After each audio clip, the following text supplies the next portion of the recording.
It was a Tuesday afternoon when everything changed. David was coming home from work tired as usual, looking forward to just kicking back and relaxing. He pulled into his driveway like he always did, grabbed his lunch bag from the passenger seat and headed toward his front door. That's when he saw it. A white envelope taped right there on his door, flapping slightly in the breeze. He pulled it off and turned it over in his hands. The return address said, Riverside Meadows Homeowners Association in fancy printed letters. David felt his stomach drop a little. He'd lived in his house for 3 years now, and this was the first time he'd ever gotten anything from the HOA. Actually, he didn't even think he was part of the HOA, but here was this official-looking letter with his name on it.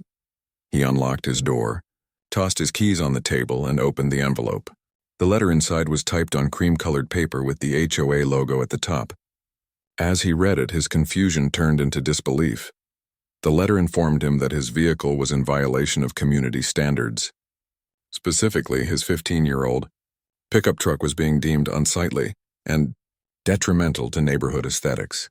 The letter went on to say that his truck was parked on community property and must be removed within 48 hours.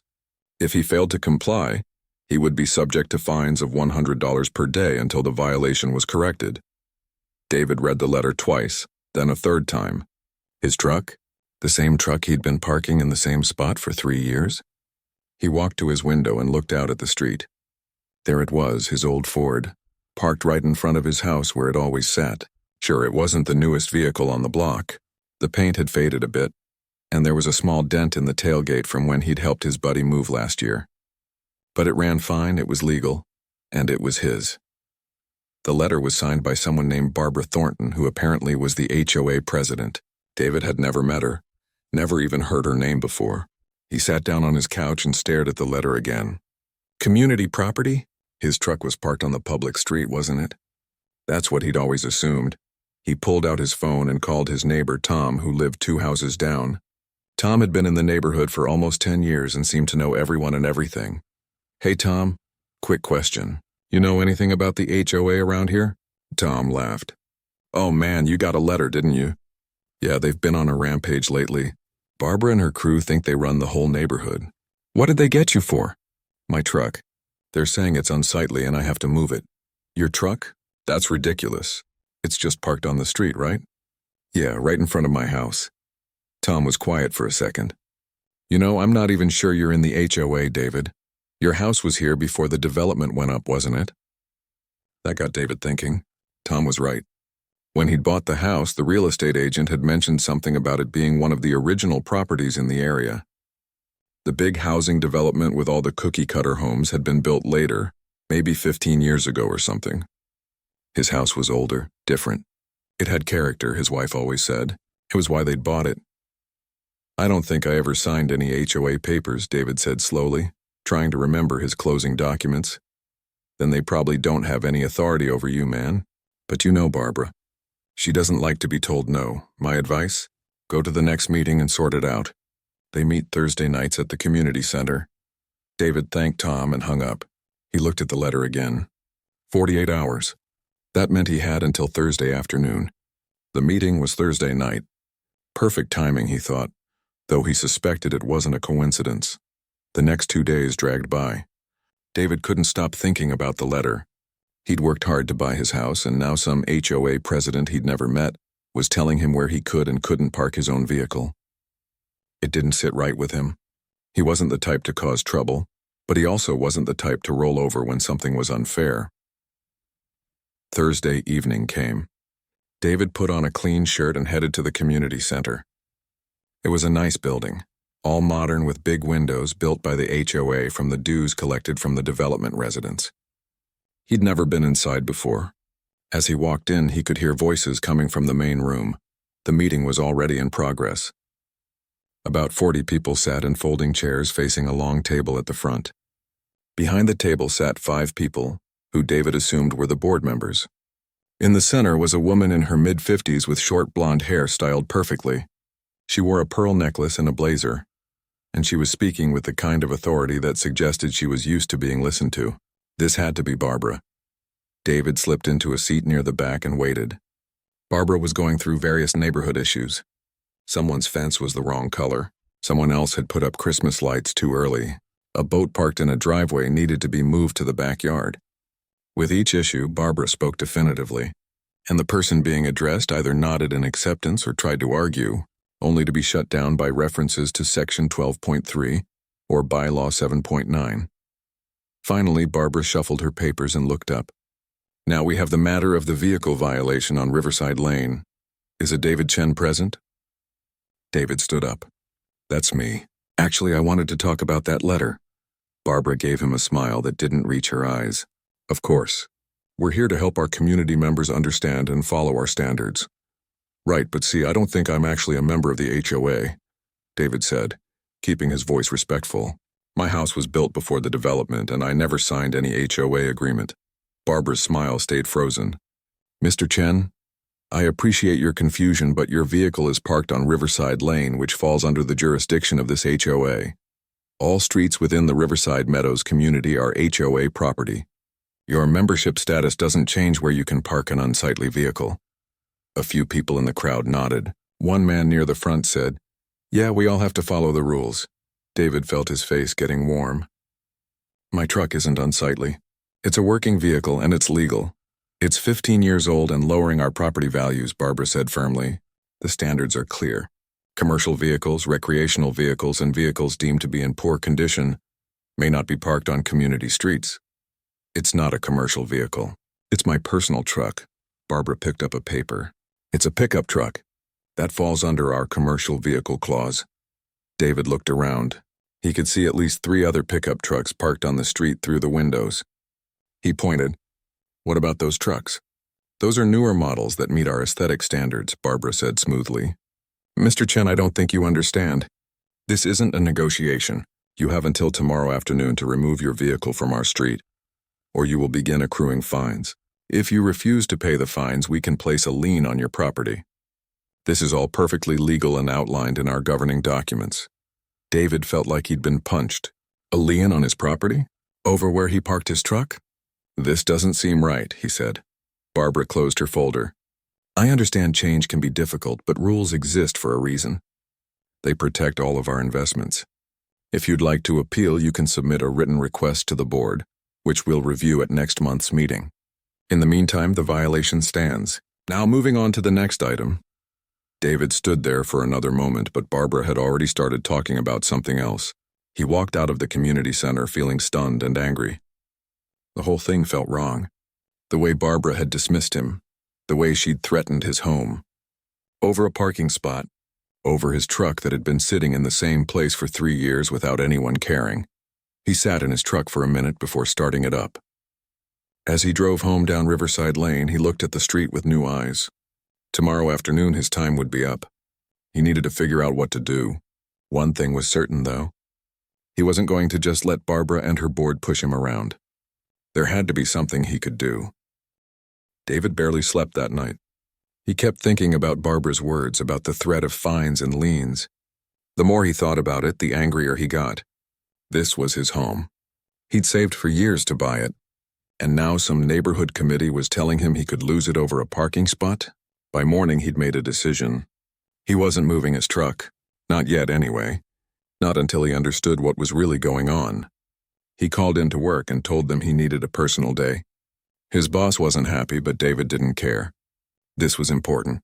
First stop was the county clerk's office. The building was old, one of those government places with marble floors and high ceilings. David found the property records department on the 2nd floor. A woman behind the counter looked up when he approached. Can I help you? Yeah, I need to look up some property records. For my house in the street it's on. She handed him a form to fill out. 20 minutes later, David was sitting at a table with a thick folder in front of him.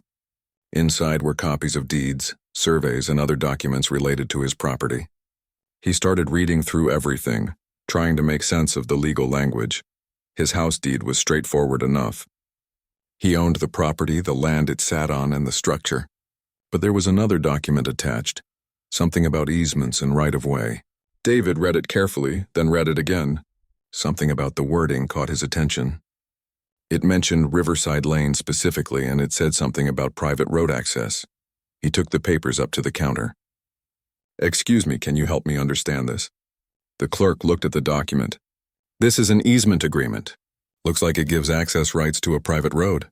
"Private road? You mean Riverside Lane isn't a public street? Let me check."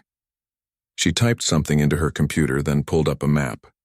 "No, according to our records, Riverside Lane is listed as a private road." "It's not maintained by the county." David felt his heart start beating faster. "Who owns it?" More typing. The clerk squinted at her screen. "That's interesting. According to this, the road was part of a larger property parcel that was subdivided back in the 60s. The original owner kept ownership of the road and granted easements to the individual lots."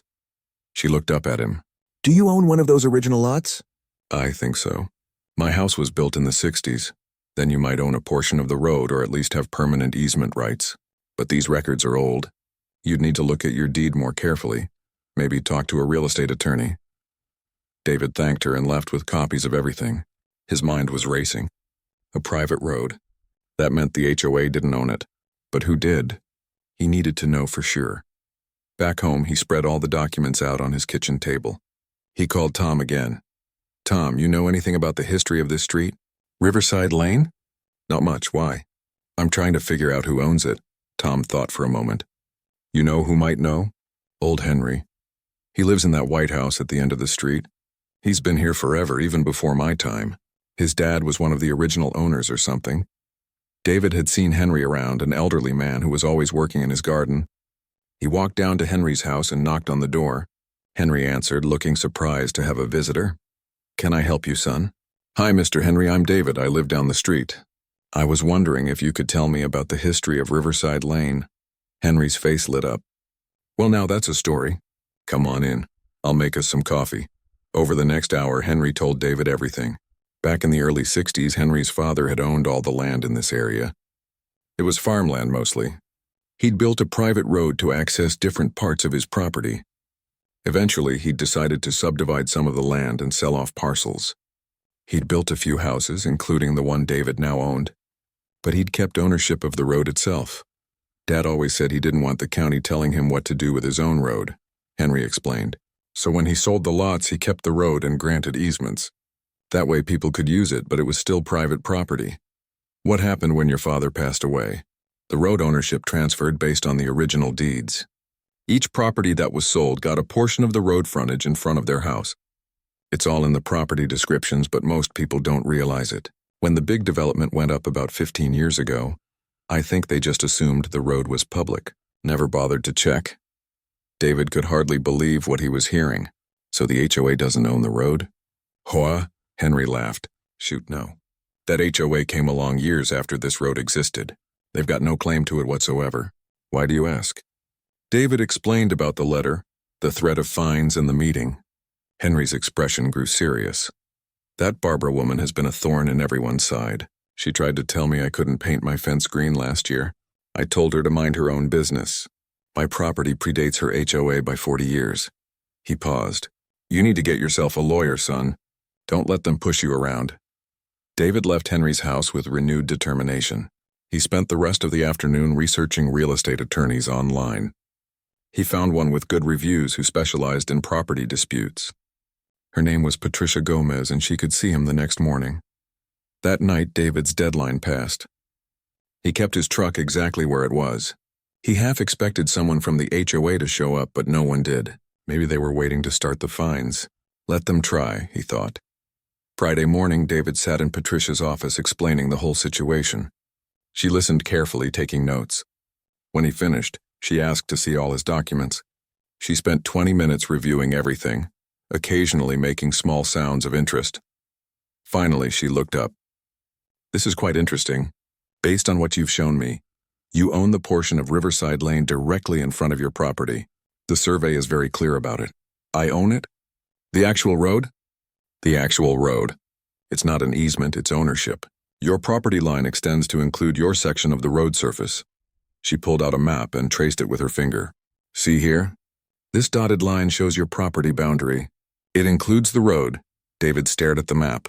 So the HOA has no authority over it. None whatsoever. In fact, they've been using your property without permission. Patricia smiled. As for their threats about fines and liens, they have no legal standing to enforce any of that against you. You're not a member of the HOA, and the property they're trying to regulate is yours, not theirs. What should I do? Patricia leaned back in her chair. You have several options. The simplest would be to send them a letter with proof of ownership and tell them to back off.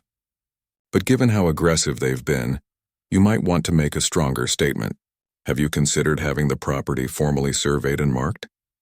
You mean like with stakes and signs? Exactly. Make it crystal clear who owns what. It's perfectly legal and it would certainly get their attention. She paused.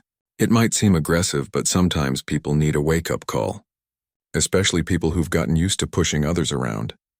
David thought about Barbara's dismissive attitude at the meeting, about how she'd threatened his home. Let's do it. The survey and the signs. All of it. Patricia nodded approvingly. I'll draw up a letter to send to the HOA as well, informing them of the situation and warning them against any further harassment. I'll also need you to sign a retainer agreement. They spent the next hour going over paperwork. Patricia recommended a surveying company she'd worked with before. David called them from her office and scheduled an appointment for Monday morning. The surveyor said it would take about a day to complete the work. As David left Patricia's office, he felt something he hadn't felt in days. Hope, and maybe a little bit of satisfaction. Barbara and her board had pushed the wrong person. They'd assumed he would just roll over and comply. They'd assumed wrong. The weekend passed slowly.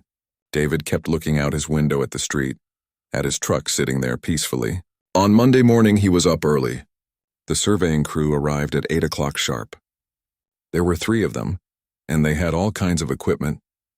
The lead surveyor, a guy named Rick, reviewed the property documents David had provided. Yep, this is all very clear. We'll have no problem marking your boundaries. You want the full treatment? Stakes, markers, the works? Everything, David confirmed. They got to work. David watched from his porch as they set up their equipment, took measurements, and consulted their maps and computers. Neighbors started coming out of their houses, curious about what was going on. Tom walked over. What's all this about? David grinned. Just marking my property lines. By noon, it was done. Professional survey stakes lined both sides of Riverside Lane in front of David's property. Each stake had an official marker attached with David's name and property designation. But the real statement came next. The sign company David had hired showed up right on schedule. They installed 2 signs, one at each end of Riverside Lane. Large, professional, impossible to miss. Each sign read, Private Road, Owner D. Chen, Authorized Use Only. Tom stared at the signs, then burst out laughing. Oh man, Barbara's going to lose her mind. David's phone started ringing within the hour. The first call came from a number David didn't recognize. He let it go to voicemail. Then another call. And another. By 2 o'clock, he'd received 8 calls and a dozen text messages, all from HOA board members and angry neighbors. He ignored them all except one. Barbara herself had called, and David decided it was time to answer. Hello? Mr. Chen, this is Barbara Thornton. What exactly do you think you're doing? Her voice was sharp, angry. The fake politeness from the meeting was completely gone. I'm exercising my property rights, Barbara.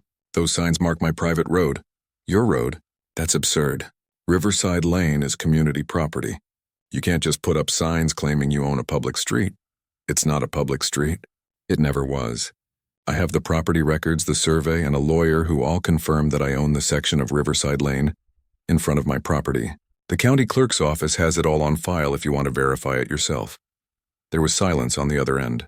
Then Barbara's voice came back, lower and more controlled. Even if what you're saying is true, and I doubt it is, this is a ridiculous overreaction. Take down those signs immediately. No, I don't think I will. You threatened me with fines and a lien on my house over where I park my truck. You dismissed me at your meeting like I was nobody. Well, now you know who owns the road you've been using all these years, me. You can't block access to the street. People live here. They need to get to their homes.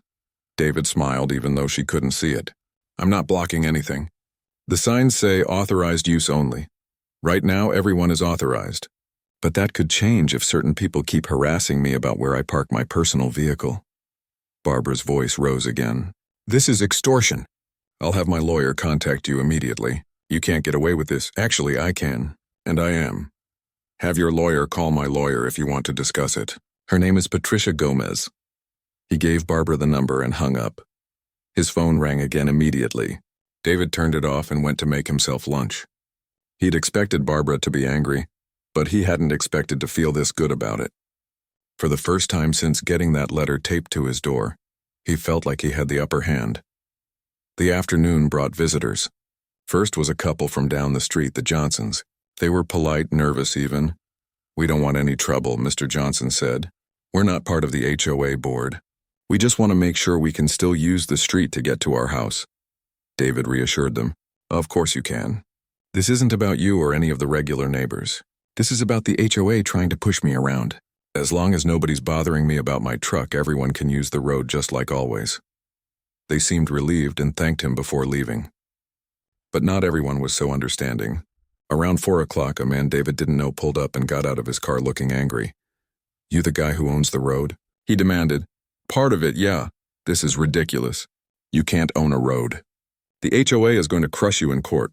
David shrugged. "Maybe, but I have the property deed, a survey, and a real estate attorney who all say I do own it." "What does the HOA have?" The man sputtered for a moment, then got back in his car and drove off. Tom came over later that evening with a 6-pack of beer. "You're the talk of the neighborhood, buddy. Half the people think you're a genius, the other half think you've lost your mind. What do you think?" Tom popped open a beer and grinned. "I think Barbara had this coming. She's been running this HOA like it's her personal kingdom. Maybe this'll bring her down a notch." He paused. "But seriously, can you really own the road?" David showed him all the documents. Tom read through them, shaking his head in amazement. "This is wild. So the HOA has just been pretending they own it this whole time? Looks that way. They probably never checked the property records. Just assumed because it's a street that it must be public or theirs. That's some pretty sloppy work. Hey, does this mean everyone in the old houses owns their piece of the road too?" David hadn't thought about that. "I guess so. Henry probably owns his section. And that lady in the blue house, the one on the corner. You should tell them. Might be good to have allies if this turns into a real fight." That was good advice. The next morning, David walked down to Henry's house again. Henry was in his garden pulling weeds. "Morning, David. I heard about your signs. Caused quite a stir. Did the HOA ever bother you about anything?" Henry stood up, brushing dirt off his knees. "They tried a few times. Wanted me to take down my flagpole, said it was too tall. Told them where they could stick their opinion. Then they fined me for having a vegetable garden in my front yard. Said it violated their landscaping rules. I told them they had no authority over my property and to get lost." "Did you pay the fines?" "Hell no. They threatened to put a lien on my house, but nothing ever came of it. My daughter's a paralegal. She looked into it and said they couldn't touch me because I'm not in the HOA. He looked at David with knowing eyes. "I'm guessing you figured out you're not in it either." "I did. And I found out I own the section of road in front of my house." Henry's face broke into a huge smile. "Is that right? Well, I'll be damned. I own mine too then. My property goes all the way to the road surface according to my deed. Never really thought about what that meant. The HOA has been acting like they own the whole street. Typical. People get a little power and suddenly they think they own the world." Henry wiped his hands on his pants. "What are you going to do about it?" "I'm not sure yet. I've got a lawyer, and I'm waiting to see what the HOA does next. But I'm not backing down about my truck." "Good for you. Let me know if you need anything. I've been dealing with Barbara's nonsense for years. She's all bark, no bite. The minute someone stands up to her, she folds." David wasn't so sure about that, but he appreciated Henry's support. Over the next few days, things settled into an uneasy quiet. The signs stayed up. David's truck stayed parked exactly where it had been. He went back to work, though he kept his phone on him at all times, expecting news. It came on Thursday. Patricia called him at lunch. "The HOA's lawyer contacted me. They're claiming your signs are creating a safety hazard and demanding you remove them. They're also saying you don't have the right to restrict access to the street." "What did you tell them?" "I sent them copies of your deed, the survey, and the relevant county records. I also informed them that you're not restricting access to anyone. You're simply identifying your property. The signs are factual and legal." "What did they say to that?" Patricia chuckled. "Not much." Their lawyer was clearly surprised. "I don't think the HOA board gave him the full story. He asked for time to review the documents. I think he's going to tell them they don't have a case." "So it's over?" "Not quite. Barbara Thornton called me directly after I spoke with their attorney. She's very upset. She wants to meet with you to discuss the situation, as she put it. David thought about it. Part of him wanted to just ignore Barbara completely, but another part of him wanted to see her face when she realized she'd lost. Okay. I'll meet with her, but on my terms, at my house with you present. That works. I'll set it up. The meeting was scheduled for Saturday morning. David cleaned his house not because he cared what Barbara thought, but because he wanted to appear professional. Patricia arrived 15 minutes early to go over strategy. Let me do most of the talking, she advised. Stay calm, don't get emotional. We have all the leverage here, so there's no need to gloat or rub it in. Just be firm. Barbara arrived exactly on time, which somehow didn't surprise David. She was dressed in a business suit like she was going to court. She wasn't alone. Another board member, a thin man with glasses, came with her. Barbara introduced him as Richard, the board treasurer. They all sat in David's living room. Barbara looked around with an expression that clearly showed she thought the place was beneath her. She got right to the point. Mr. Chen, we need to resolve this situation. Your signs are causing confusion and distress in the community. Patricia responded before David could. The signs accurately reflect the property ownership as recorded by the county. There's nothing confusing about them. That may be, Barbara said tightly. But the practical reality is that Riverside Lane has been used as a community street for 15 years. You can't just suddenly claim ownership and expect everyone to accept it. Actually, he can, Patricia said. The ownership was always there. The fact that the HOA chose not to verify who owned the street before assuming control is not Mr. Chen's problem. Richard spoke up. We're willing to come to an arrangement. We could pay Mr. Chen a reasonable sum to purchase the road from him. Then it would officially be HOA property. David almost laughed. Now they wanted to buy it from him? No thanks. I'm not selling. Barbara's lips pressed into a thin line. Then what do you want? Because this standoff helps no one. This was the moment David had been waiting for. I want exactly what I said from the beginning. I want to park my truck in front of my house without being harassed. I want you to acknowledge in writing that I'm not a member of the HOA and not subject to your rules, and I want an apology for threatening me with fines and a lien over a parking spot. That's it? Richard sounded surprised. That's it. Oh, and I want the HOA to stop harassing Henry and any other original property owners. You don't have authority over them either. Barbara looked like she'd swallow. Monday came and went without word from the HOA. David tried not to think about it, but it was hard. He kept checking his phone, wondering if Barbara was going to back out of the deal. Tuesday morning, he finally got a call from Patricia. They want another meeting. Tonight at 7 at the community center. They're calling it an emergency HOA session. Another meeting. I thought we settled this. I think they want to present the agreement to the full board and have you there to finalize everything. It's actually a good sign. Means they're moving forward. David wasn't thrilled about going back to that community center. Not after how the last meeting had gone, but if it meant ending this whole mess, he'd do it. Okay, will you be there? Wouldn't miss it. That evening, David and Patricia arrived at the community center together. The parking lot was packed, even fuller than it had been for the first meeting. Apparently, word had gotten around that something big was happening. As they walked in, David could feel people staring at him. Some faces were curious, some angry, some looked almost amused. The main room was set up the same way as before, with the board table at the front and rows of chairs facing it. But this time there was an extra chair placed off to the side, clearly meant for David. Patricia sat in the front row of the regular seats. Barbara called the meeting to order. She looked tired, David noticed. The perfect hair and makeup were still there, but something in her expression was different. Defeated, maybe. Thank you all for coming on short notice, Barbara began. We have an unusual situation that requires board approval and community awareness. As many of you have heard, there's been a dispute regarding property ownership on Riverside Lane. Murmurs ran through the crowd. Barbara held up her hand for quiet. After reviewing county records and consulting with our attorney, we've determined that several properties in our community, specifically the original homes built before the Riverside Meadows development, are not actually part of the HOA.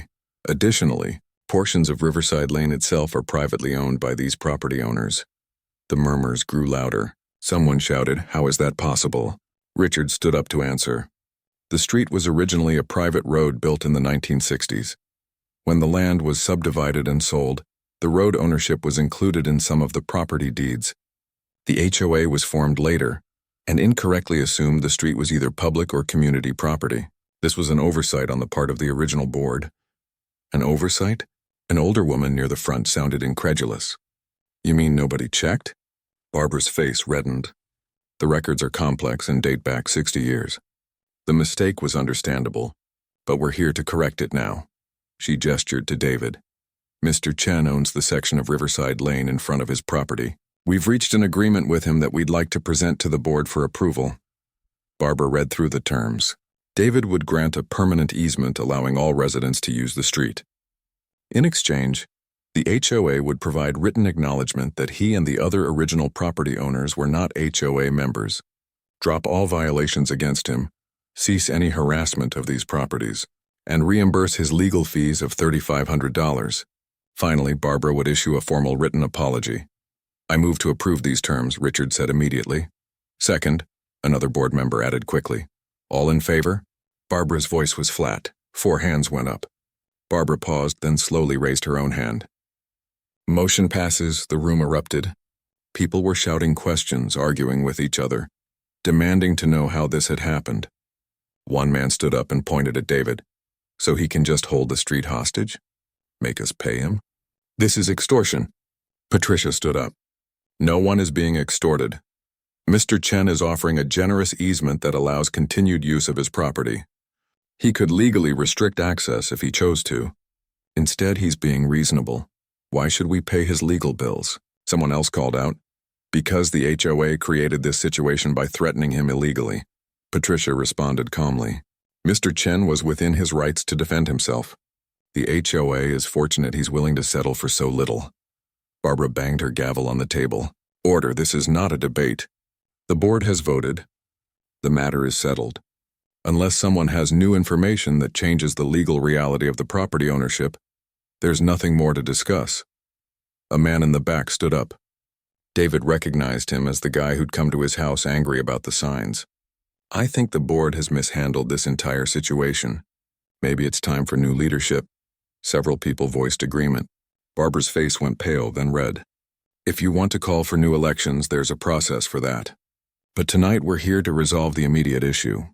Mr. Chen, do you accept the board's terms? David stood up. His heart was pounding, but he kept his voice steady. I do. I accept the terms. Then we'll have the paperwork drawn up this week.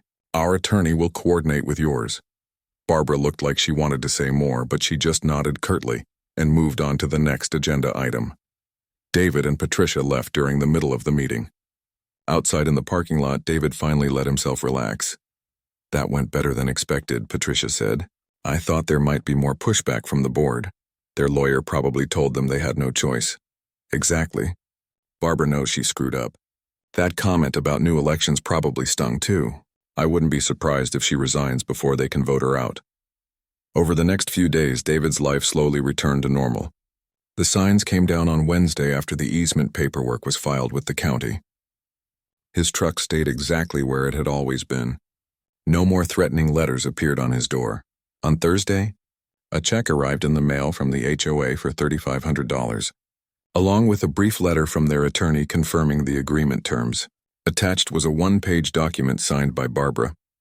It was short and formal, acknowledging that David's property predated the HOA and was not subject to their rules. The apology was equally brief. The HOA regrets any confusion or inconvenience caused to Mr. Chen. Not exactly heartfelt, but it was something. Friday evening, Henry came by with a bottle of wine. Heard you settled with the HOA.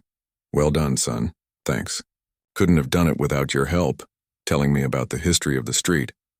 Henry waved that away. You did the hard part standing up to them. Barbara tried the same nonsense with me for years.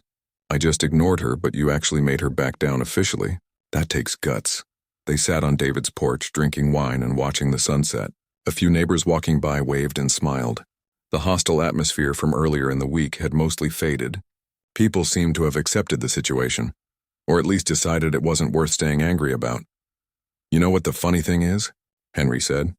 Barbara did this to herself. If she'd just left you alone, you never would have looked into the property records. The HOA could have gone on pretending they owned the street forever. I was thinking the same thing. All this over a parking spot. Pride, Henry said simply. She couldn't stand someone not following her rules. Had to push it, had to make an example. Now she's lost face in front of the whole neighborhood. The following week, David heard through Tom that there was going to be a special HOA election in 2 months. A group of homeowners had gotten together and collected enough signatures to force a vote on new board leadership. Barbara had apparently tried to fight it, but the HOA bylaws were clear. Word is she's going to resign before the vote, Tom said. Doesn't want the humiliation of being voted out. Who's going to replace her? Richard, probably. The treasurer. He seems pretty level-headed. I think he knew the fight with you was stupid from the start, but couldn't say anything with Barbara in charge. A month later, Barbara's resignation letter was posted in the community center. It was professional and brief, citing personal reasons and a desire to spend more time with family. Everyone knew the real reason, but at least she got to leave on her own terms. The new board, led by Richard as president, turned out to be much more reasonable. They sent a letter to all the original property owners, apologizing for any past overreach and clarifying that these properties were not subject to HOA rules. Henry told David he'd gotten a refund check for all the fines Barbara had tried to impose on him over the years. One Saturday afternoon, about 2 months after the whole thing started, David was washing his truck in his driveway when a car pulled up. A young couple got out looking at a house for sale down the street. They walked over to him. "Excuse me, do you live in this neighborhood?" The woman asked. "Sure do. Right here for 3 years now. How is it?" "We're thinking about making an offer on that house." She pointed down the street. David thought about how to answer. He could have told them about the drama with the HOA, about Barbara and the threats and the fight over the road. But that was over now. Things had actually gotten better since then. "It's a good neighborhood," he said honestly. "Nice people, Quiet Street." The HOA had some issues with leadership, but that's been sorted out now. New board is much better. The couple thanked him and walked on. David went back to washing his truck, scrubbing at a stubborn spot on the hood. His old Ford wasn't much to look at, but it was his. And now nobody was going to tell him where he could or couldn't park it. His phone buzzed. A text from Tom, Barbie. 3 months had passed since the settlement, and life in Riverside Meadows had found a new rhythm. David had almost forgotten what it felt like to worry about parking his truck or dealing with threatening letters. Almost, but not quite. Some experiences stick with you. The barbecue at Tom's house had become a regular thing. Every few weeks, a group of neighbors would gather in Tom's backyard, grilling burgers and swapping stories. David had gotten to know people he'd only waved to before. Funny how a little controversy could bring a community together, even if it wasn't the way anyone had planned. One Sunday afternoon, David was at another one of these gatherings when a woman he didn't recognize approached him. She was maybe in her 40s with kind eyes and a warm smile. "You're David, right? The guy with the truck situation?" He laughed. "That's me, though I'm hoping to be known for something else eventually. I'm Rachel. I just bought the blue house on the corner. The one that was for sale for months?" She lowered her voice. "I heard what happened with the HOA. That's actually part of why I bought here. I figured any neighborhood where someone could stand up to an HOA like that was worth living in." David hadn't thought about it that way. "Well, welcome to the neighborhood. It's a good place, especially now." Rachel smiled. "I noticed your truck. Nice Ford, I have an old Chevy myself. Was worried the HOA might give me grief about it, but the realtor said there'd been some changes in leadership. Big changes. You should be fine. The new board president, Richard, he's actually reasonable. They've backed off the ridiculous rules." Over the next hour, David learned that Rachel was a nurse who worked night shifts at the county hospital. She'd bought the house because it was affordable and close to work. She was divorced, no kids, and she liked the quiet of the neighborhood. She also owned her house outright, which meant no mortgage hanging over her head. "Must be nice," David said. "I've still got 15 years left on mine." "It's my one accomplishment in life," Rachel joked. "Save for 20 years to pay cash. My ex thought I was crazy, but who's laughing now?" David found himself enjoying her company. She was easy to talk to, funny, and she didn't treat him like some kind of neighborhood celebrity. To her, he was just another person at a barbecue. It was refreshing. As summer turned to fall, David settled into a comfortable routine. Work was steady, his house was peaceful, and he'd made some real friends in the neighborhood. Henry still came by occasionally to share garden vegetables and stories about the old days. Tom remained his closest neighbor friend, always ready with a beer and good conversation. The HOA, under Richard's leadership, had transformed completely. They still handled basic things like maintaining the community center and organizing the annual garage sale, but the aggressive enforcement of petty rules had stopped. People could paint their fences whatever color they wanted. Gardens and front yards were fine. Trucks of any age could park on the street. One October evening, David got a knock on his door. It was Richard, the HOA president. David tensed for a moment, old habits dying hard, but Richard held up his hands with a smile. "I'm not here about a violation. I promise. Can I talk to you for a minute?" They sat on the porch. Richard got straight to the point. "I wanted to thank you. I know that sounds weird given everything that happened, but you actually did this neighborhood a favor." David raised an eyebrow. "How do you figure?"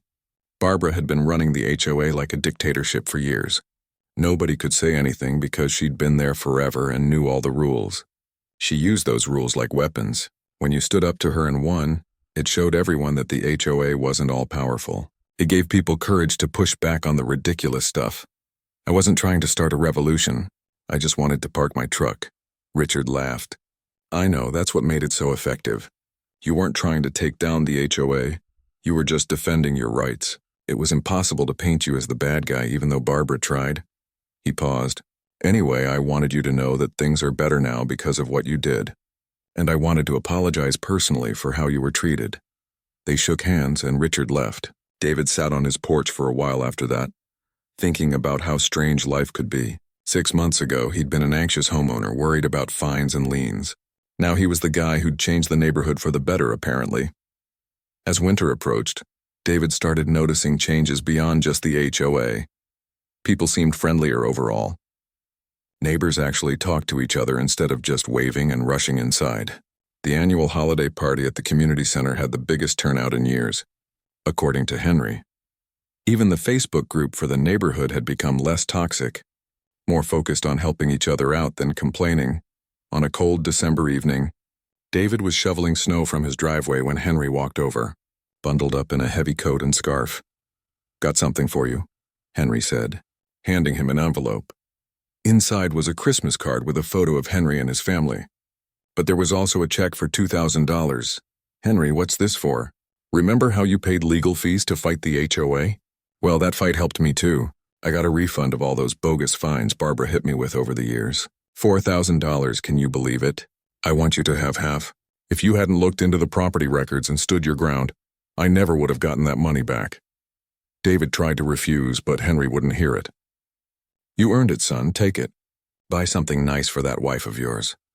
After Henry left, David looked at the check. Combined with what the HOA had paid him, he'd actually come out ahead financially from the whole mess. But more than that, he'd gained something harder to quantify. Confidence, maybe. The knowledge that standing up for yourself actually worked sometimes. Christmas came and went. New Year's arrived. On a cold January morning, David was scraping ice off his truck when Rachel walked by, heading home from her night shift at the hospital. "Morning, or evening, I guess, for you," David called out. She walked over, looking tired but cheerful. "Another 12-hour shift. I swear I'm getting too old for this." They chatted for a few minutes about nothing important. As she turned to leave, she paused. "Hey, some of us are getting together next weekend for game night at my place. Board games, nothing fancy. You should come. Bring your wife if she's interested." "I'm not married," David said, realizing he'd never corrected the assumption. "Never have been, actually." Rachel's tired face brightened a little. "Oh, well, in that case you should definitely come. We need another person for teams." David found himself smiling as she walked away. Maybe good things came in unexpected packages. A parking dispute leads to new friends, which leads to game night, which leads to who knows what. Life was funny that way. February brought a surprise. The county clerk's office sent David a letter informing him that several other property owners had requested surveys and deed confirmations following his case. Apparently, word had spread beyond Riverside Meadows. Other people in other neighborhoods were discovering they had rights their HOAs didn't want them to know about. Patricia called him about it. "You've started something. I've gotten 3 new clients in the past month, all dealing with HOA overreach. They all reference your case. Is that good or bad?" "Good for property rights. Bad for tyrannical HOAs. I'd say it's a net positive for the world." Spring arrived, bringing warmer weather and new life to the neighborhood. Henry's garden exploded with color. Kids were out riding bikes again. David's truck, now sporting a fresh coat of wax, sat proudly in front of his house. He'd gotten it detailed as a little celebration, a reminder of how far he'd come. Game night at Rachel's had become a regular thing, and David found himself looking forward to it each week. She was smart and funny, and they developed an easy friendship that felt like it might be turning into something more. No rush, though. Life had taught him that some things were worth taking slow. One April evening, David was sitting on his porch when a car pulled up. A young man got out, probably mid-20s, looking nervous. "Excuse me, are you David Chen?" "That's me." "Can I help you?" The young man came up to the porch. "My name's Jacob. I live over in Meadowbrook, about 10 miles from here. I heard about what happened with your HOA. I'm dealing with something similar, and I was hoping you could give me some advice." David gestured to the empty chair beside him. "Have a seat." Jacob's story was familiar. His HOA was demanding he remove a wheelchair ramp his elderly mother needed. They said it violated their architectural standards. He'd offered to paint it to match the house, but they refused. Now they were threatening fines. "Did you check your property deed?" David asked. "My what?" David smiled. "That's where I started. Go to the county clerk's office and pull your property records. Check when your house was built versus when the HOA was formed. You might be surprised what you find." They talked for an hour. David shared everything he'd learned, from property deeds to survey rights to the importance of a good real estate attorney. Jacob took notes on his phone, asking questions, growing more confident as they talked. "Thank you so much," Jacob said as he was leaving. "I was ready to just take the ramp down. My mom would have been stuck inside. But now I feel like I can fight this." After he left, David sat back in his chair, feeling something warm in his chest. Maybe this was his purpose now,